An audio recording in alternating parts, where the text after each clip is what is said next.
ఇక తీన్మార్ మల్లన్న సస్పెన్షన్ గురించి PCC chief Mahesh Kumar Goud స్పందించారు. ఆ బయట చూద్దాం.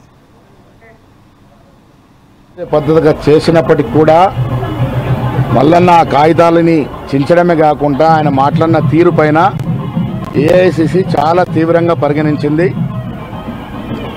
ఆ అంశాన్ని మేము ఏఐసిసికి వదిలేయడం జరిగింది. ఇవాళ ఏఐసిసి ఆదేశాల మేరకు ఈ చర్యలు తీసుకోవడం జరిగింది.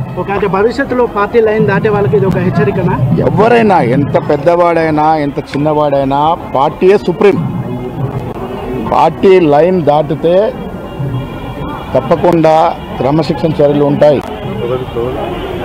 పార్టీ నియమావళి పార్టీ లైన్లో ప్రతి ఒక్కరు ఉండాల్సిందే. అది అందరికీ వర్తిస్తుంది. ఇంతకన్నా ఘోరంగా కమెంట్ చేసుకున్న వాళ్ళు, బూతులు తిట్టుకున్న వాళ్ళు కూడా పార్టీలో ఉన్నారు. కానీ తన మీద వై అని ఆయన క్వశ్చన్ చేస్తున్నారు.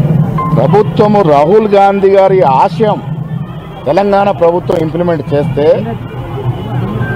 నేను ఆ భాష వాడిన కానీ ఆయన వాడిన భాష ఆ కాయిదాలు చింపేసి తీరు పట్ల ఏఐసిసి చాలా తీవ్రంగా పరిగణించారు. సస్పెన్షన్ల విషయంలో రెడ్ల ఓసీ సామాజిక వర్గానికి సంబంధించిన నేతల కులము మతము పార్టీ క్రమశిక్షణ ముందు కులము మతము పనిచేయదు. పెద్ద చిన్న తారతమ్యం ఉండదు. పార్టీ లైన్ దాటినప్పుడు ఎంతటి వారిపైన క్రమశిక్షణ చర్యలు ఉంటాయి. మల్లన్న విషయంలో మొదటి నుంచి కూడా చాలా విషయాల్లో ఆయనకి మందలిస్తూ వచ్చినాము. ఇది పద్ధతి మంచిది కాదని చెప్తూ వచ్చినాము. అయినప్పటికీ కూడా ఆయన ఆ కాయిదాన్ని తగిలియడం అనేది చాలా తీవ్రంగా పరిగణించాల్సి వచ్చింది.